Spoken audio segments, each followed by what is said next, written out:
Konni medical college ആശുപത്രിയിൽ ചികിത്സാ പിഴവെന്ന് 14-കാരന്റെ ഒടിഞ്ഞ കൈ ശസ്ത്രക്രിയ കഴിഞ്ഞപ്പോൾ വളഞ്ഞുപോയെന്നാണ് പരാതി. ചികിത്സാ പിഴവ് ആരോപിച്ചു കുടുംബം കോന്നി പോലീസിൽ പരാതി നൽകി. കോന്നി അരുവാപ്പുലം സ്വദേശികളുടെ മകൻ തൻസീറിനാണ് ഈ ദുരവസ്ഥ. വീണ് കൈയൊടിഞ്ഞ വിദ്യാർത്ഥിയെ നവംബർ 15-നാണ് രക്ഷിതാക്കൾ കോന്നി മെഡിക്കൽ കോളേജ് ആശുപത്രിയിൽ ചികിത്സയ്ക്കായി എത്തിച്ചത്. ഒടിഞ്ഞ കൈയിൽ ശസ്ത്രക്രിയ നടത്തി, പിന്നാലെ പ്ലാസ്റ്റർ ഇട്ടു. 2.5 മാസം ചികിത്സ നൽകി. ഈ മാസം 2-ന് പ്ലാസ്റ്റർ മാറ്റിയപ്പോഴാണ് കൈയിൽ വളവ് ശ്രദ്ധയിൽപ്പെട്ടത്. ഇതേ തുടർന്ന് കുട്ടിയെ സ്വകാര്യ ആശുപത്രിയിലേക്ക് മാറ്റി. കൈക്ക് വീണ്ടും ശസ്ത്രക്രിയ ചെയ്യേണ്ടി വന്നു. കൈ വളഞ്ഞു പോകാൻ കാരണം കോന്നി മെഡിക്കൽ കോളേജ് ആശുപത്രിയിലെ ചികിത്സാ പിഴവാണെന്നാണ് കുടുംബം പറയുന്നത്.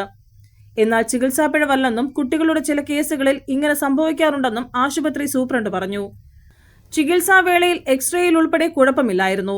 ഇപ്പോൾ സ്വകാര്യ ആശുപത്രിയിൽ ചെയ്ത ഗ്രാഫ്റ്റിംഗ് മെഡിക്കൽ കോളേജിലും ചെയ്യാമെന്ന് ഉറപ്പ് നൽകിയതാണ്. പക്ഷേ കുടുംബം സ്വമേധയാ സ്വകാര്യ ആശുപത്രിയിലേക്ക് പോവുകയായിരുന്നെന്നും സൂപ്രണ്ട് പറഞ്ഞു. News bureau, Konni.